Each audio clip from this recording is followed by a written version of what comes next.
हिंद दोस्तों, स्वागत है आप सबका रेलवे आरपीएफ कांस्टेबल भर्ती 2024 के इस प्रैक्टिस सेट में। आज का हमारा पहला सवाल है कि पृथ्वी पर सबसे पुराना जीव कौन सा है। देखिए, सबसे पुराना जीव पूछा है, ठीक है।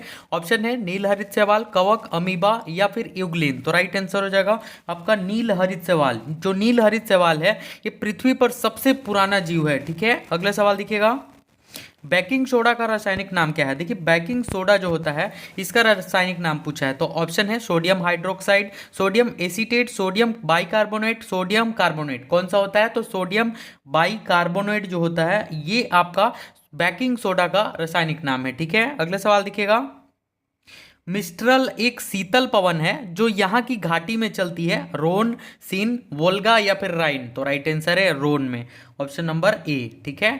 नेक्स्ट सवाल देखिएगा, रेयान के निर्माण के लिए कच्चे माल के रूप में निम्नलिखित में से किसका प्रयोग किया जाता है। देखिए, जो रेयान होता है इसके निर्माण के लिए कच्चे माल के रूप में किसका प्रयोग किया जाता है। ऑप्शन है सेलुलोज, पेट्रोलियम, कोयला या फिर प्लास्टिक का। किसका प्रयोग किया जाता है? तो सेलुलोज का प्रयोग किया जाता है, ऑप्शन नंबर ए।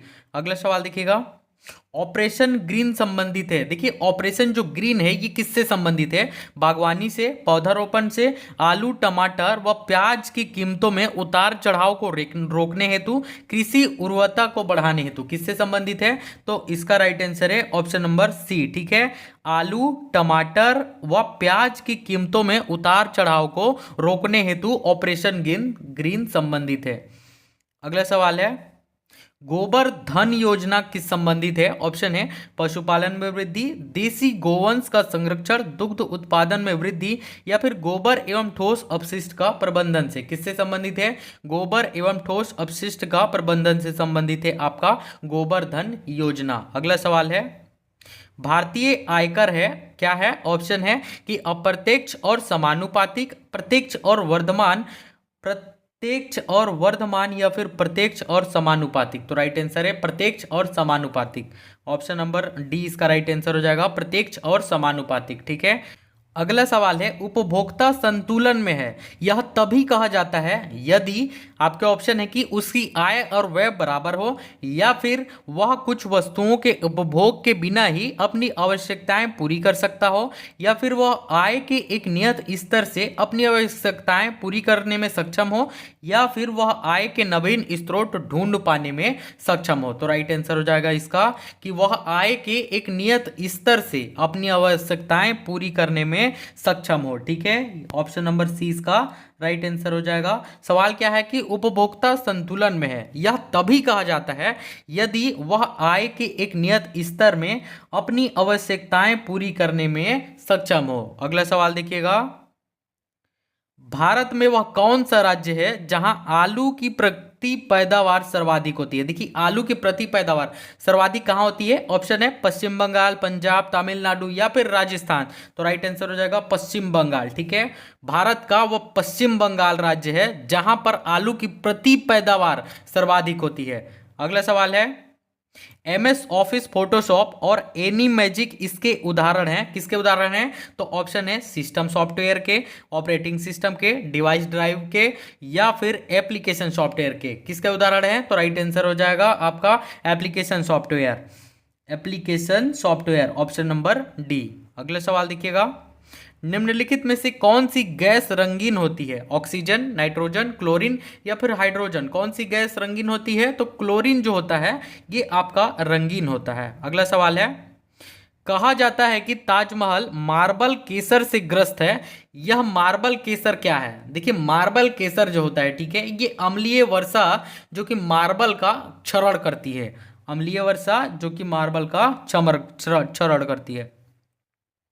जीवाणु का संक्रमण करने वाले विषाणुओं को क्या कहते हैं? देखिए, जीवाणु का जो संक्रमण करते हैं, ठीक है, उन विषाणुओं को क्या कहते हैं? तो उनको जीवाणु विभोजी कहते हैं, जीवाणु विभोजी कहा जाता है उनको। अगला सवाल है कि नूरजहां किस मुगल सम्राट की पत्नी थी? ऑप्शन है अकबर, औरंगजेब, जहांगीर या फिर शाहजहां। देखिए, जो नूरजहां थी ये आपकी जहांगीर की पत्नी थी, ठीक है।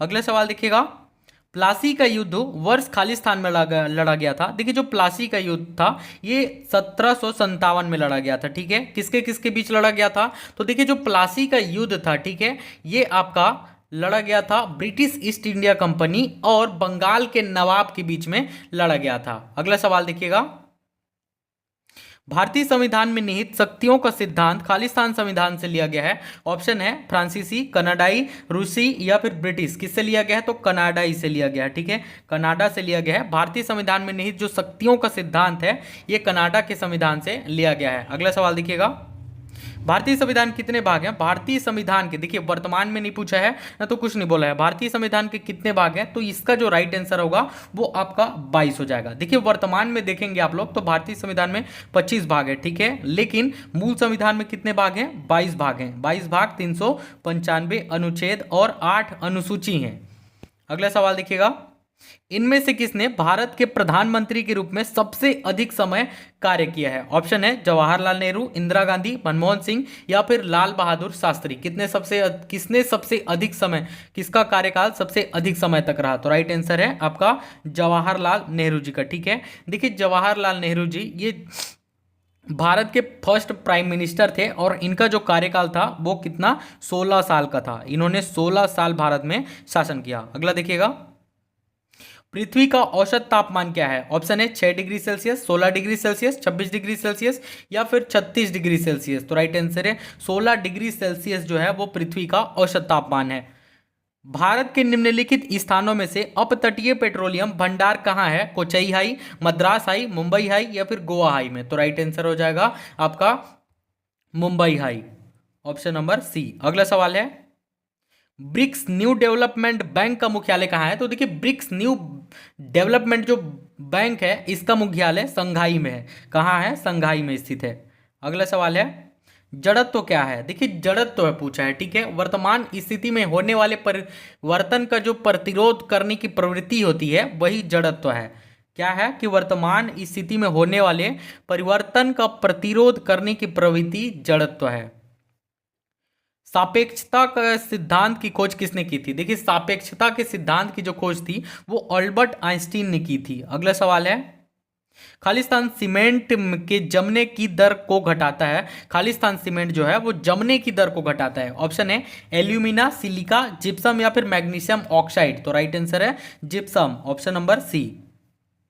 रीढ़ की हड्डी वाले प्राणी खालिस्तान प्रजाति के अंतर्गत आते हैं। देखिए रीढ़ की हड्डी वाले जो प्राणी होते हैं वो कॉर्डेटा प्रजाति के अंतर्गत आते हैं। कॉर्डेटा, ठीक है, कॉर्डेटा प्रजाति के अंतर्गत आते हैं रीढ़ की हड्डी वाले प्राणी। अगला सवाल है, पेलाग्रा और स्कर्वी क्रमशः कौन से विटामिनों की कमी के कारण होते हैं? तो देखिए जो पेलाग्रा और स्कर्वी होते हैं ये आपका विटामिन B3 और विटामिन सी की कमी से होते हैं। कौन कौन से?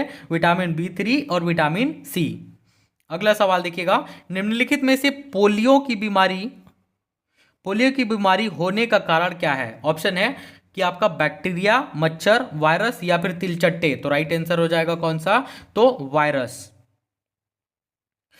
पोलियो की बीमारी होने का कारण क्या है? तो वायरस है। अगला सवाल है, लौंग किससे प्राप्त होती है? जड़, तना, पत्तियां या फिर फूल की कली से? तो किससे प्राप्त होती है? फूल की कली जो होती है उससे लौंग प्राप्त होता है। लौंग देखे हो ना, खाते ही होंगे आप लोग। ये क्या होता है कि फूल की कली से प्राप्त होता है लौंग। सी प्रोग्रामिंग लैंग्वेज को खालिस्तान ने विकसित किया था। देखिए सी प्रोग्रामिंग जो लैंग्वेज था उसे किसने विकसित किया था? तो चार्ल्स बेबेज, लेरी वोल, जेम्स गोसलिंग या फिर डेनिस रिची। तो राइट आंसर है डेनिस रिची। इन्होंने सी प्रोग्रामिंग लैंग्वेज को विकसित किया था। लाइनक्स ऑपरेटिंग सिस्टम का शुभंकर क्या है? ऑप्शन है भालू, पेंगुइन, सिंह या फिर वेल। तो राइट आंसर है पेंगुइन। पेंगुइन जो है ये लाइनक्स ऑपरेटिंग सिस्टम का शुभंकर है।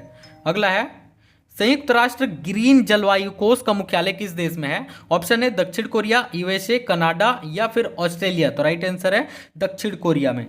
संयुक्त राष्ट्र ग्रीन जलवायु का जो मुख्यालय है ये आपका दक्षिण कोरिया में है। ठीक है, नेक्स्ट है, ग्रीन हाउस प्रभाव में कौन सी गैस सर्वाधिक योगदान देती है? ऑप्शन है पानी की वाष्प, ओजोन, ऑक्सीजन या फिर नाइट्रोजन। तो राइट आंसर है पानी की वाष्प।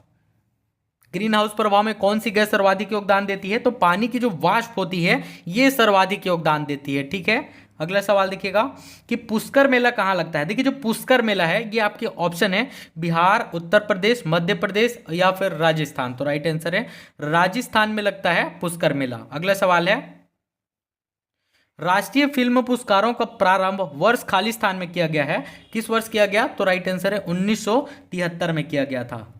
वीडियो में आगे बढ़ने से पहले यदि आपको रेलवे आरपीएफ एग्जाम के लिए सबसे बेस्ट बुक चाहिए तो मैं आपको रेफर करूंगा चक्षु पब्लिकेशन का सामान्य अध्ययन का बुक, जिसमें आपको चैप्टर वाइज सॉल्वेड पेपर मिलते हैं। इसके अलावा 6900 से भी ज़्यादा इसमें आपको एमसीक्यू मिलेंगे। इसके साथ ही चक्षु का रेलवे आरपीएफ का गाइड और प्रैक्टिस सेट भी आता है। साथ ही चैप्टर वाइज मैथ्स और रीजनिंग भी आती है, जिसे लेकर आप अपनी तैयारी को और मजबूत कर सकते हैं। इस बुक का लिंक आपको वीडियो के डिस्क्रिप्शन पर मिल जाएगा, आप वहां से बाई कर सकते हैं। अब आगे अगला सवाल है, बचपन बचाओ आंदोलन के संस्थापक कौन है? तो ऑप्शन है मलाला यूसुफजई, साने गुरुजी, सलमान खान या फिर कैलाश सत्यार्थी। तो राइट आंसर हो जाएगा श्री कैलाश सत्यार्थी जो है ये बचपन बचाओ आंदोलन के संस्थापक थे। ठीक है, इसके अलावा याद रखिएगा कि इसकी जो शुरुआत हुई थी ये कब हुई थी? तो 1980 में हुई थी। इसकी शुरुआत किया था आपका नोबेल पुरस्कार विजेता श्री कैलाश सत्यार्थी ने। ठीक है, अगला सवाल देखिएगा, उत्तर मध्य क्षेत्रीय सांस्कृतिक केंद्र स्थित है इलाहाबाद, वाराणसी, आगरा या फिर लखनऊ में? तो राइट आंसर हो जाएगा इलाहाबाद में। ठीक है, उत्तर मध्य क्षेत्रीय सांस्कृतिक केंद्र कहां स्थित है? तो ये इलाहाबाद में स्थित है। अगला सवाल है, किस संधि से प्रथम विश्व युद्ध समाप्त हुआ? ऑप्शन है ताशकंद संधि, वर्सेलस संधि, तिलसिट संधि या फिर बर्लिन संधि। तो राइट आंसर है वर्सेलस संधि से प्रथम विश्व युद्ध समाप्त हुआ था। ठीक है, नेक्स्ट है कि बाबर ने तुजु के बाबरी नामक अपने संस्करण किस भाषा में लिखे थे? मंगोल, फारसी, तुर्की या फिर अरबी? तो राइट आंसर है तुर्की भाषा में लिखा था बाबर ने तुजु के बाबरी नामक संस्करण को। ठीक है, नेक्स्ट सवाल देखिएगा, ब्रिटिश ईस्ट इंडिया कंपनी के शासनकाल में सदर दीवान अदालत की स्थापना किसने की थी? तो राइट आंसर हो जाएगा किसने किया था? तो वारेन हेस्टिंग्स ने किया था। Option number C, British East India Company के शासनकाल में सदर दीवानी अदालत की जो स्थापना थी ये वारेन हेस्टिंग्स ने की थी। अगला सवाल देखिएगा, राष्ट्रकूटों की प्रारंभिक जीवनी निम्नलिखित में से कौन सी थी? अजंता, एलोरा, सोपारा या फिर वातापी? तो राइट आंसर हो जाएगा आपका वातापी, ऑप्शन नंबर डी।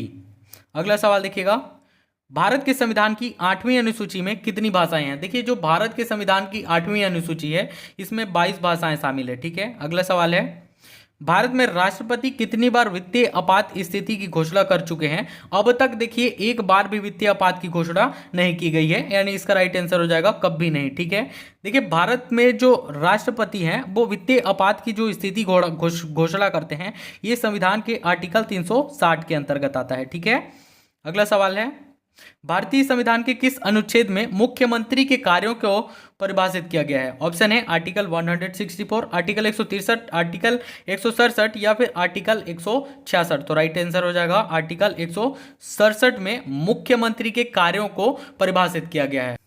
अगला सवाल है, भारत में निम्नलिखित में से किस राज्य की सबसे लंबी तटरेखा है? ऑप्शन है गुजरात, आंध्र प्रदेश, महाराष्ट्र या फिर तमिलनाडु। तो राइट आंसर हो जो गुजरात। ठीक है, गुजरात की सबसे लंबी तटरेखा है। अगला सवाल है,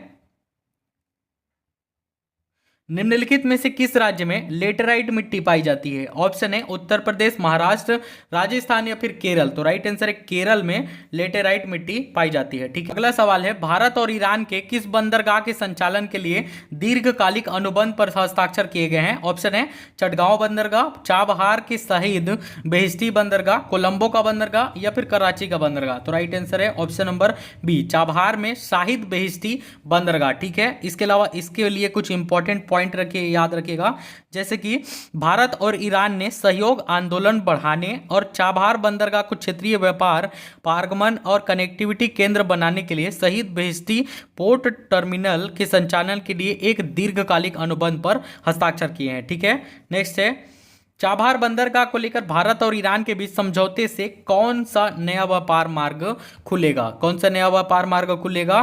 तो इसका राइट आंसर हो जाएगा ईरान के माध्यम से दक्षिण एशिया और मध्य एशिया के बीच में। ठीक है, ईरान के माध्यम से दक्षिण एशिया और मध्य एशिया के बीच।